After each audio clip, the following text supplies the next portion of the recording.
Okay, let's do a quick overview of what Golang is. So Golang's, yet another programming language. We got a ton of them out there. So Golang is it's compiled, which is different for a lot of the modern languages. If you look at like Go, .NET, or sorry, Java, .NET, Python, these all have runtimes underneath them. They're usually not compiled down to executable code. They're compiled as some sort of intermediary code, as in the case of Java and .NET. And in the case of like Python and JavaScript, they're totally interpreted all the time, which has a whole set of problems which in production with things like that. Golang doesn't have those production issues that interpreted languages do, such as accidentally having a syntax error in the middle of your code, bringing your whole system down in an interpreted environment. Golang is compiled, but you can think of that as having 100% unit test coverage syntactically of all of your code automatically, instead of having to write a bunch of unit tests to make sure you even have correct syntactical code like you would in Python. Golang is a C-style language. In most languages that have come out are C-style and the similar syntax, bracket-based, Python being the exception to that. Golang is a strongly typed language. Python is an example of a weakly typed language where you don't have good type checking. And weakly typed languages such as Python have all sorts of production issues when it comes to being a maintainable large code base. Compile time checking and strong typing is a much safer way of writing large system code. Now, if you want to dig into all the nitty-gritty details, you can go to go.dev, and I strongly encourage you to go to go.dev.doc.install to learn how to install Golang, because like pretty much every language out there, Golang has a SDK that you can use to build and compile programs with. There's a ton of tools in Golang. It's a very rich tooled language.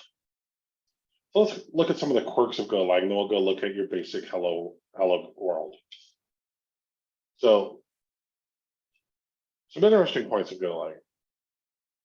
Go modules are not compiled. If you go look at like .NET, C++, C, where you make reusable modules, those are usually compiled binary code or runtime code in the case of like Java.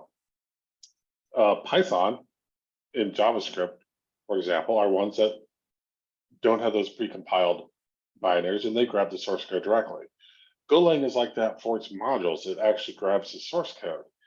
And it's actually tightly integrated with Git, whereas when you define a module, you're defining actually usually a link to a GitHub repository. It doesn't have to be GitHub, it could be some other Git repository, but most commonly it's linked to a GitHub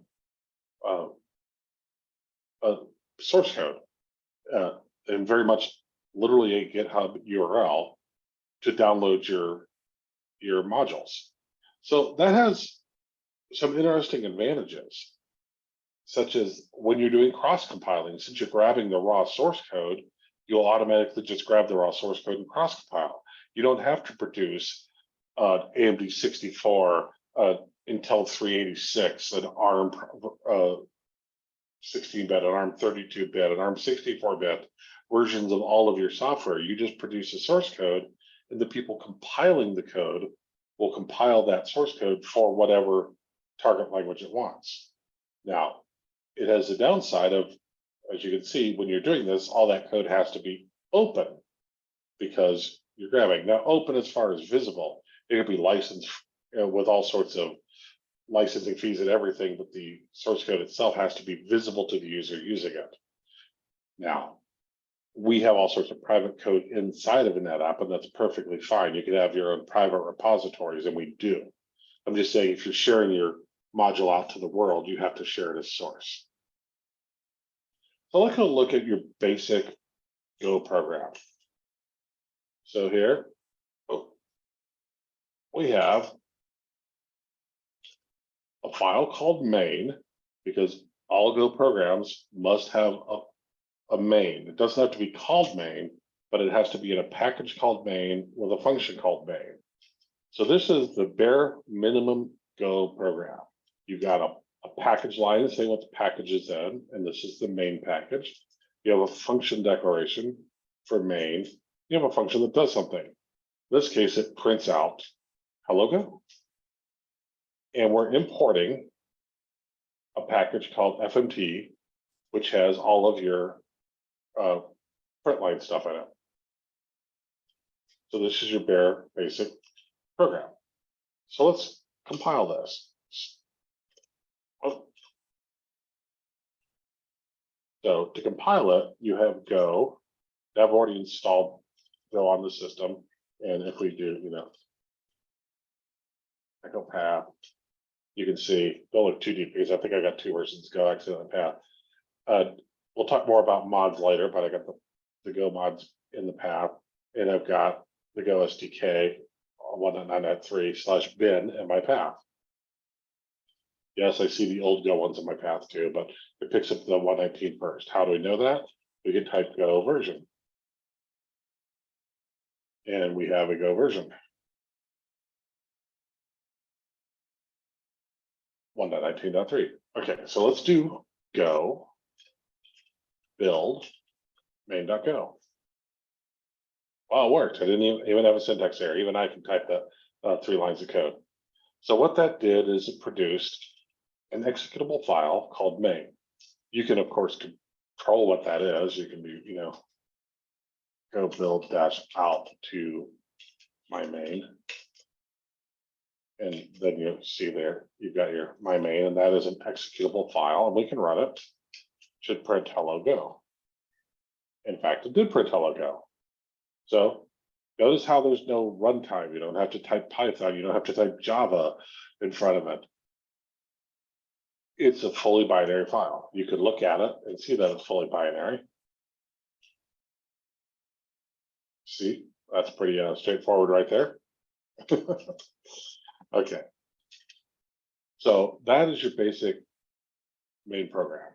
Now, one of the features of Go is, remember how I said that all the sources that you pull in are raw source, they're not pre-built, so you can cross-compile easy? You can actually cross-compile pretty easy. I think I've got some in my copy buffer somewhere here. See if I can find it. Good. Didn't have to remember these. So you can cross-compile and Go by specifying a couple of environment variables.